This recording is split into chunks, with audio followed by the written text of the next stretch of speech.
store them in a password manager encrypted wherever they go. Soon may a criminal come to steal your pictures and data and run. One day when the crime is done, they'll steal your account and go.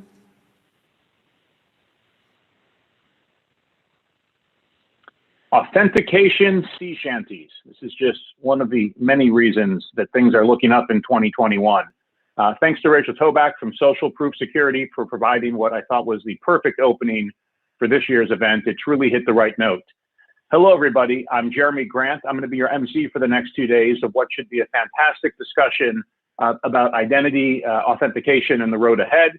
It'll be even better when my camera doesn't make me occasionally blurry. I'm part of the cybersecurity and privacy team here at Venable in Washington, D.C. In that role, I serve as a coordinator of the Better Identity Coalition. I'm also an advisor to the FIDO Alliance, and I'm thrilled that both of these groups have partnered once again with the ID Theft Resource Center to pull together this event. The last time we came together was at the end of 2019 when we were all in Venable's conference center, just about 120 of us, and I had a reason every day to put on pants. I'm wearing some today, by the way, but I won't stand up to show you. Look, it's been quite a year, and I think on the identity front, there's a few things worth exploring in terms of how the pandemic and everything that we've gone through and all the changes have had an impact on things. In March, as the pandemic hit, one of the first things the White House did was to order a partial government shutdown of citizen-facing government services, focusing on any services that could not be performed remotely or that required in-person interactions. And a lot of these services could have been delivered remotely if America had a robust, trustworthy digital identity infrastructure. We've seen federal and state agencies scrambling to figure out how to validate the identities of people who are eligible for new benefits tied to the pandemic, something important to both delivering dollars in a timely fashion and also stopping fraud. And on the fraud front, we've seen criminals racing to take advantage of the COVID-19 chaos, launching millions of phishing and identity fraud attacks, looking to trick people into giving up their passwords or personal information online, or in many cases, using stolen identities to steal more than $36 billion from state unemployment insurance systems, all while preventing a lot of people from getting the benefits they desperately needed. Now, to be clear, it has not been all doom and gloom. There's been some great success stories out there. The fact that large chunks of the economy have managed to pivot so quickly to a virtual environment, in large part because of our ability to generally secure telework with strong identity and authentication technologies, has been nothing short of amazing. But the response to the pandemic has really laid bare the inadequacies of the nation's digital identity infrastructure, as most in-person services have been eliminated and many just can't be replicated online. So now it's a new year with a new administration and a new Congress. It's a great time to talk about where we are with identity and authentication and ponder the road ahead. And between the FIDO Alliance and the ID Theft Resource Center and the Better Identity Coalition, we've put together a great 2-day agenda that will explore many different facets of these issues, looking not just at the security and fraud aspects, but also the impact that the inadequacies in our digital identity infrastructure has had on individuals. Because 2020 made clear that for every eye-popping story about security or identity fraud, there's also an individual on the other end who's been able to get something important that they needed because of how hard it is to prove who they are.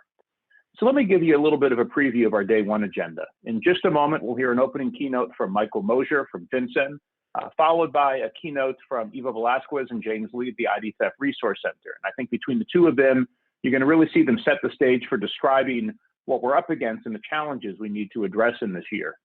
We'll then have a great panel looking at different facets of how the pandemic has impacted identity and authentication. We'll then take a short break so you can grab a sandwich, stretch your legs, maybe confirm your kids are still in virtual school and not playing on Xbox.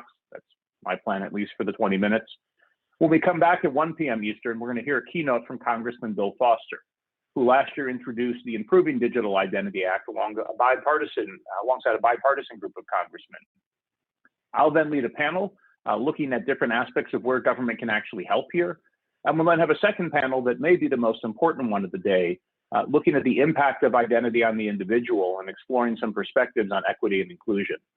We're then going to close the day with a spotlight session featuring the director of Arizona's Department of Transportation, Eric Jorgensen, that'll talk about mobile driver's licenses.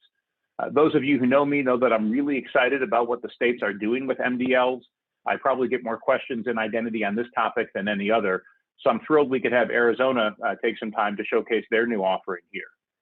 Note that we're going to build in 3 to 5 minute breaks between the sessions so you can all take a moment to deal with any Zoom fatigue issues and do whatever it is you need to do. Just looking ahead to tomorrow, this is a 2-day event. Tomorrow, we're going to have an opening keynote from Congressman John Katko, who was the lead Republican co-sponsor on the Foster bill last year. He also serves as the newly elevated ranking member on the House Homeland Security Committee, which has been looking a lot at cybersecurity aspects of identity. That will then be followed by a panel on what the Biden administration should do on identity and authentication.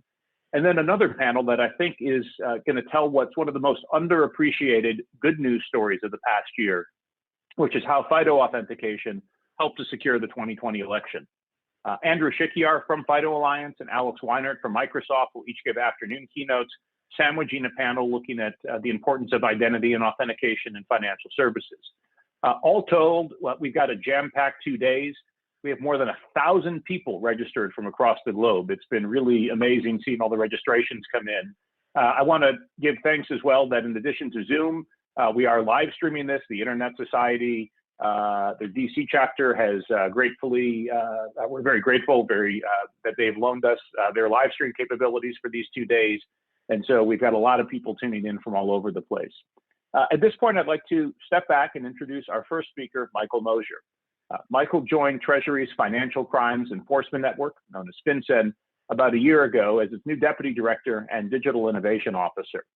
He came to FinCEN from the cryptocurrency analytics firm Chainalysis, where he was their Chief Technical Counsel. He had previously spent time at FinCEN as their Chief of Strategic Advancement and also had leadership roles in OFAC, Treasury's Office of Foreign Assets Control, and the Justice Department's Money Laundering and Asset Recovery section.